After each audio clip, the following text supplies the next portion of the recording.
네, 2년 전의 일 여러분 기억하실지 모르겠습니다. 아이폰 배터리 게이트 이렇게 불렸던 사건이었는데요. 미국 애플사가 신형 아이폰 판매량을 늘리려는 목적으로 고의로 아이폰의 성능을 저하시켰다는 의혹이 제기가 됐고 전 세계적으로 논란이 됐고 곳곳에서 애플 본사 등에 대한 집단 소송 바람이 일었습니다.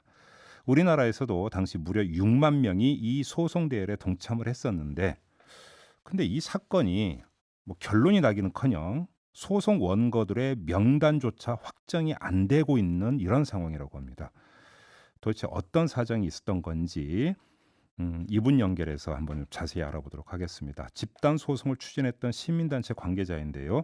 소비자주권 시민회의의 고계현 사무총장 전화로 연결합니다.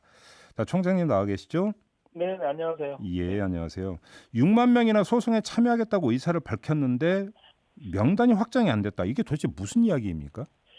그 애플 아이폰 소송은 이제 두 군데에서 시작을 했습니다. 네. 한 군데는 이제 그 법무법인에서 소비자들이 위임을 받아가 진행한 게 6만 명의 원고인단이 참여한 소송이고요. 네. 다른 하나는 이제 저희 그 소비자주권 시민회에서 한 460명을 위임해가지고 진행된 소송이 있습니다. 예, 그런데 예. 사안이 같으니까 이제 동일재판부에서 1차 준비기일을 올 초에 했었죠. 예. 했었는데 예. 그때 이제 보정명령을 내렸습니다. 법무부인에게는 6만 명이 법무부인에게 위임한 근거를 제출해라. 그렇게 이제 보정명령을 했고, 예. 저희 소비자주권 시민회의는 애초에 저희가 민사소송도 제기를 했지만, 애플에 대해서 형사, 사기죄랄지 또 재물성립죄 등으로 해가지고, 고발해 놓은 게 있거든요. 예. 그래서 이 형사 고발 건에 대해서 처리 결과를 보고 재판 진행하겠다 해서 네. 두 군데 다 재판을 지금 스톱해 놓고 있는 이런 상황입니다. 근데 자 그래서 그러면 그 원고에 참여하겠다고 밝힌 사람들의 위임을 증명할 수 있는 뭐 서류를 대라. 이게 지금 보도를 보니까 인감증명 내라고 했다는 거. 인감증명이죠. 그러니까 저희들도 그렇지만은 아마 법무법인 쪽에서도 예. 인터넷이나 문자 뭐 이런 걸로 이제 위임을 동의를 받은 것 같아요. 네. 근데 이제 이런 거를 제출하면 자료를 금방 이제 뽑을 수가 있으니까 가능한데 예. 인감증명서 요구를 하게 되니까 예. 인감증명은 이제 원고에 참여하신 분들이 다 시간을 내야 되는 상황인 거고 네.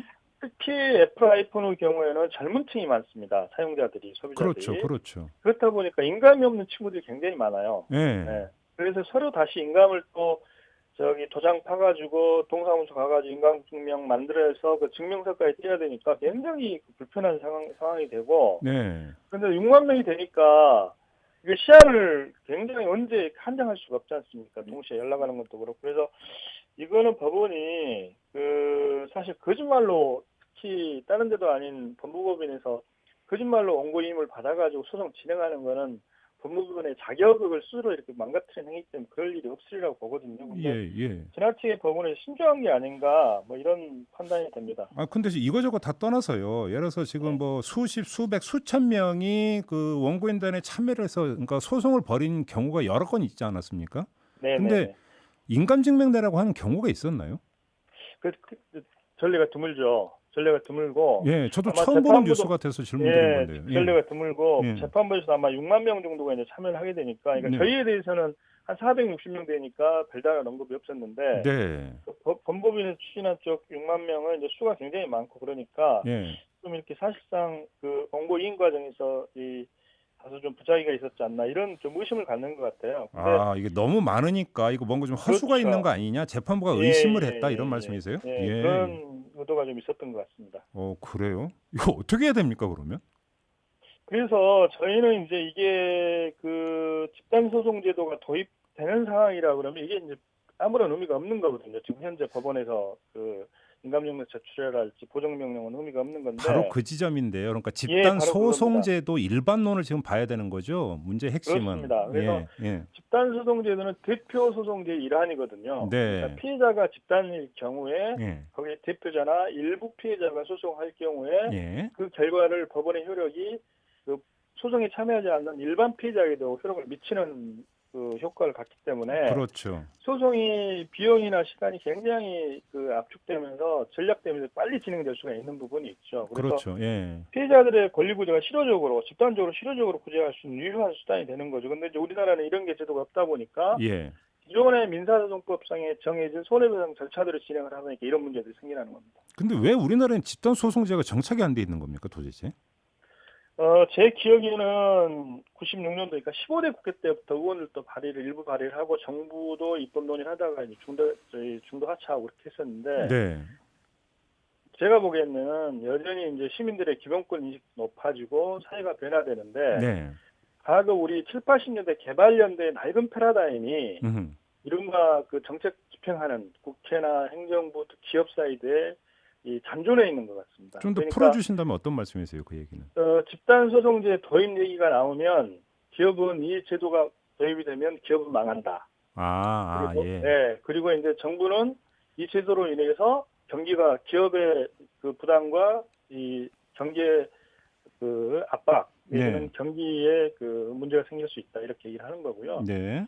그래서 그다음에 또 한편으로는 이제 정치권 일부에서는 소송공화국이 될 수 있다 이런 얘기도 합니다. 그래서 이게 그런 논리들에 근거해가지고 16년으로 전환이 되고 아직 입법이 자질이 된 항상 이 절차를 밟아왔거든요. 15대 국회부터 지금 최근 20대까지. 예. 그래서 이거는 그 사회의 어떤 발전 흐름이나 시민들의 기본권의 어떤 발전 과정, 그 다음에 소비 생활에서의 굉장히 이제 높은 수준, 그 다음에 기업의 사회 책임의 제고 이런 사회 흐름하고 전혀 다른 논거죠. 그래서 이 소비자들의 인식 수준이 이미 그 전까지 남아서 스스로 권리구제를 하고 문제가 있으면 지적을 하고 기업도 이런 그 실효적 법제가 있어야 사실 예방 효과도 있는 거거든요. 그래서 네, 네. 7, 80년도 마음대로 했던 소비자를 봉으로 생각해서 마음대로 했던 이 시기에서 이제는 좀 책임을 지는 시기로 전환하는 상황이기 때문에 그런 관점에서 이제 벗어나서 그 민주적 시민권 내지는 기본권 관점에서 이런 제도 도입 논의가 진행이 돼야 될 것 같습니다. 그러면 국회는 여전히 비즈니스 프렌들리다 이렇게 정리하면 되는 것 같은데 이렇게 되면은 그렇습니다. 그러니까 제가 보건데 지금 현재도 예. 문재인 정부 들어와서 이 집단소송법과 징벌적 손해배상제는 패키지 법안으로 공약화돼 있습니다. 예. 공약화돼 있고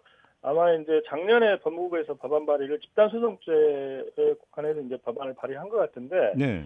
여당인 민주당 경우에도 이 법안이 그러니까 아젠다로서 해가지고 국회에서 입법을 추진하거나 이런 흔적이 좀 보이지가 않거든요. 몇몇 의원들이 발의를 했지만은. 네. 그래서 전체적으로 이 정부 여당도 발의는 해놨지만 이걸 구체적으로 입법을 추진하려고 하는 그런 노력도 부족하고, 그다음에 특히 야당의 경우에는 지나치게 기업 논리, 예.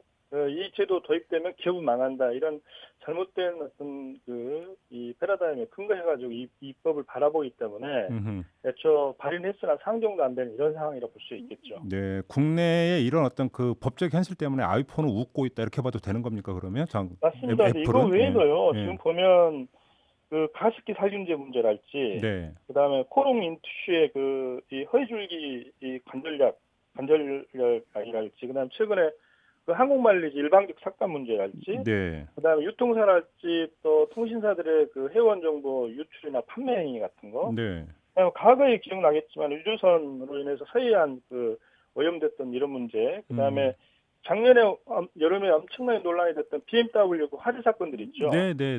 예, 그다음에 발암물질 생리대 문제, 이거 전부 다 집단적 피해 양상들이거든요. 근데 그 피해자 개인이 비용이었거나 내지는 시간이 부족한 분들은 이 적재적으로 그 법원에 변호사 대리를 받아가지고 네. 소송을 하거나 이게 쉽지는 않는 상황입니다. 그래서 규모의 피해 액수의 크고 작음을 떠나가지고 이런 어떤 집단적인 피해 상황에 대해서는 피해자들이 스스로 권리구제를 할 수 있도록 사망자까지 나오는 상황인데도 전혀 지금 진행이 좀 안 되고 있지 않습니까? 이런 제도 도입이 돼야 예.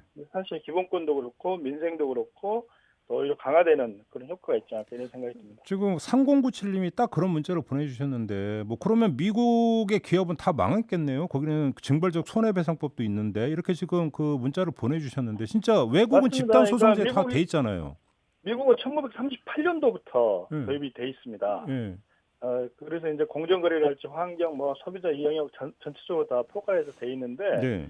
이런 제도가 도입이 된 기업은 이제 제품 생산이나 기업 활동에서 굉장히 법 위반을 하지 않으려고 노력을 하는 거고 예방적 효과가 있는 거죠. 네. 그리고 또 집단소송에 걸리는 기업들은 불법 행위랄지 본인의 잘못을 알면도 불구하고 이익 측면에서 극단적 행위를 해가지고 문제가 되는 경우가 있기 때문에 그거는 자본주의 사회의 어떤 건전성을 유지해서 반드시 페널티를 가해야 되는 그런 기업들입니다. 그래서 오히려 이제 그런 것들 때문에 시장 경제 체제의 어떤 내적 경쟁력이랄지 투명성 이런 것들 강화해내는 것 때문에 어찌됐든 미국이 수백 년 동안 이 자유시장 경제 체제의 어떤 선진국가로 자리매김할 수 있는 근간이 그런 제도들이 존재하기 때문에 발생된 거죠. 그래서 저희도 그런 어떤 선진외국 사례들을 예. 잘 이렇게 차용을 해서 예. 그 경제 발전이나 어떤 사회 기본권 발전 차원에서 이런 제도도 능동적으로 대책을 해야 되리라 봅니다. 근데 지금 우리나라 같은 경우도 증권 분야는 허용이 되고 있나요? 집단 소송이? 그 2004년도에 이게 이제 입법이 됐는데 예. 지난 한 5년 동안에 한 건만 있습니다. 한 건. 한 건?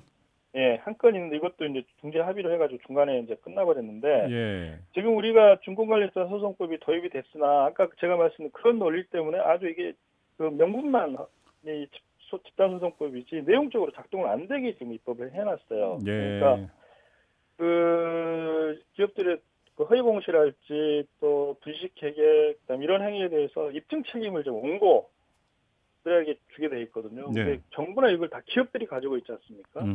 그래서 이 피고가 기업에서 입증 책임을 해야 되는 그런 문제로 전환을 좀 해야 되고 네.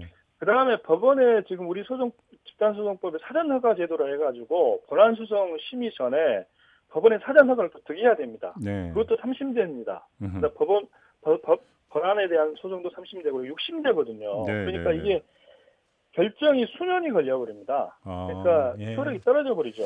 그렇네요. 그런데다가 손해배상액을 법원의 지나치게 낮게 실질 피해 액수보다 더 낮게 그렇죠. 손해배상을 상정을 하거든요. 그러다 보니까 이게 그 비용과 시간 효과 측면이 굉장히 다운되다 보니까 작동이 안 되는 겁니다. 그래서 저희는 이제 특히 입증 책임제 문제랄지 사전허가제도 그다음에 손해배상액을 징벌적 손해배상제도로 그 집단소송법 도입 동시에 해가지고 네네. 이런 제도가 좀 실효적으로 그러니까요. 권리 수단을 제고시키는 제도로 작동되도록 하는 것들이 필요하고 집단소송법 도입 자체뿐만이 아니라 그 내용에 있어서도 이런 내용 같이 반영돼서 작동되어야리라고 봅니다. 아무튼 예, 그럼 처음으로 돌아가서 아이폰 소송이 지금 이런 식이라고 한다면 애플은 느긋하겠네요. 그러면 별로 신경 안 쓰죠. 그런데다가 이제 애플은 우리나라의 굴지의 그 법무법인 대형 로펌에게 위임을 해가지고 네, 저희가 이제 그 1차 기일 준비 기일 때도 가서 보니까 예. 그렇게 이 소송에 대해서 긴박함이나 다급함 그걸 느끼지 못합니다. 그리고 저희들이 소장 제출해놓은 거에 대한 이 준비 서면을 이제 애플 측에서 제출해놓은 것, 그 법무법인 대리하는 대형 로펌 통해서 들어온 것도 보면 예. 그 언론에 나온 정도의 답변만 하고 있거든요. 그러니까 이미 외국에서 자신들의 잘못을 그 애플 대표가 인정하고 그다음에 일부 또 그 이 배터리도 체인지를 다 해줬지 않습니까? 네. 본인도 다 인정을 하는 거거든요. 이제 그런 것마저도 스스로 자기들의 스스로의 어떤 AS다 뭐 이렇게 얘기를 하고 있는 다른 나라와는 달리 또 우리나라에서는 그런 고압적 자세로 나오고 있다 이런 그렇습니다. 말씀이시네요. 그러니까 이 이태리 같은 경우에는 이미 이태리 공정거래위원회가 이 불공정 거래 행위로 과태료까지 부과한 상황이고 미국도 캘리포니아 법부지원 저희들하고 비슷하게 집단소송에 대해서 중간 결정이 나왔는데 작년 10월에 캘리포니아 법부지원은 그 애플 쪽에서 원고들, 그러니까 집단소송을 제기한 원고들에 대해서 기각 명령을 하라는 신청을 했었거든요. 그런데 그걸 법원에서 또 기각을 했습니다. 그러니까 니네들 그 판시 내용으로 보면 니네들은 저기 적절하지 않고 고의성이 입증될 수 있다. 알겠습니다. 그래서 본안으로 간다라고 하는 그런 결정이 나와 있기 때문에 우리 법원도 좀 외국 흐름이나 상황 아마 이제 미국도 조만간 결정되는 나올 텐데 알겠습니다. 이런들을 고려해가지고 전향적으로 좀 그 심리를 좀 속행을 했으면 하는 생각이 듭니다. 법원도 좀 분발해야 되고 정치권은 더 분발을 해야 될 것 같습니다. 말씀 잘 들었습니다. 고맙습니다, 총장님. 네, 수고하십시오. 네. 소비자 조건 시민회의 고계현 사무총장과 함께했습니다. 이슈의 핵심을 꿰뚫는 예리한 시선, 믿고 듣는 진품 시사, 김종배 시선 집중.